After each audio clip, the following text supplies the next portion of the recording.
answer, never question. Lace up, learn a lesson.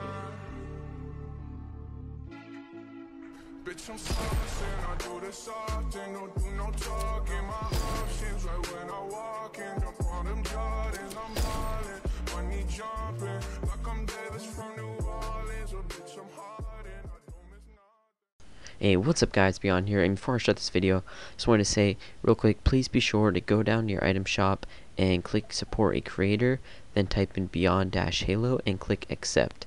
This will support me a lot and it will not cost you anything, so please be sure to do this, and let's get right into the video. Before I get into Deadzones and what they are specifically, I just wanted to say that this past week, me and my friend Noble Spartan, the guy who actually made my intro, were playing in the duo pop-up cup, and we were able to secure a top 100 finish, and we ended up ranking number 56 at the end of the pop-up cup.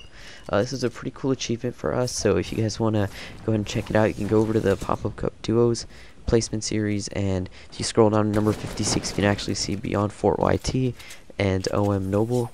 I'll leave his channel link in the description for you guys to go check him out. He's going to be uploading a lot more content soon, so that's going to be great because he is an amazing editor and also a great player, so go check him out, and let's get right into the video. Alright guys, and what you're watching right now is a 13 kill solo pop-up cup win that I got the other day. I might throw in some other clips from other times, but what you're going to be seeing generally is my first game of the day playing in the pop-up, and I secured this nice and easy 13 kill win. So without further ado, let's get right into the video where I show you guys my dead zones and what dead zones mean specifically, and also how to pick out dead zones, because dead zones aren't necessarily something that anyone can just copy from someone else and be good at the game. Dead zones are very specific to your controller and what standards you play on. So I'm going to be explaining this right now.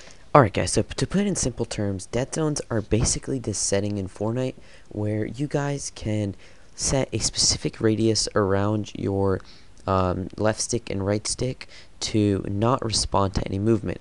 And what this means is that if you point your stick out, or if you aim a little bit out to the right, to the left, or anywhere, your game will not respond to this movement at all. And the reason for dead zones is for people that have broken controllers, or controllers that have been overused, where if they put their controller down and don't touch it at all, their character will automatically walk or automatically aim, and dead zones are basically there to help reduce this. So since this is a new setting in Fortnite, you don't want to change it too much if you have really good aim, because what I found was when I reduced my dead zones, because I didn't need them since my controller was already very new, I started playing a lot worse because I was so used to my new sensitivity that I actually ended up aiming worse than before because I wasn't used to the extra aim. So make sure that you guys don't change this if you're used to your aim and you have good aim. However, if you have decent aim or you want to improve your aim, you should definitely change your dead zones, because if your controller doesn't have too much drift, or it's not overused and it doesn't randomly aim, you could reduce your dead zones, which will give you a larger radius that you can aim at.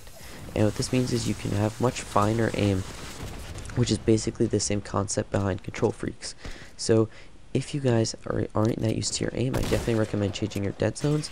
Now, the best way for me to explain how to change your dead zones is basically to load in a game, lower your dead zone, and see if it affects your gameplay. And what I mean by this is if you are playing and you are missing a lot of your shots, then definitely make sure to bring your dead zone back to what it was. But if you're not missing shots, then change your dead zones and go into a game and move your stick a little bit and put your controller down and see if your character is moving. If he's not moving, then you can continue to keep on reducing your dead zones. Now keep reducing your dead zones basically until your character starts moving on its own. When you see movement without you actually moving it, that's when you know that the dead zone has to be raised. Now, once you've messed with it a lot and you fine-tuned it to the point where it's at the lowest number it could possibly be without your character moving around or aiming by itself, that's when you have the best dead zone for yourself. Now, dead zones are very different for every player, so I do not recommend that you guys change your dead zones based on something that a pro plays on. Me personally, I play on 0.24 and 0.27. Now, I would definitely reduce my aim dead zones, but like I said before, I tried doing that and it didn't work well because it messed up my aim more than it helped, since I was already used to the dead zones that I've always played on, because Fortnite didn't have that setting before this update. So yeah guys, that's basically the basics to dead zones, what they are, how they work, and how you guys should set your dead zones. Now I hope you enjoyed this video, and hope you guys learn what dead zones are, and you guys can change them to how it caters to your personal needs.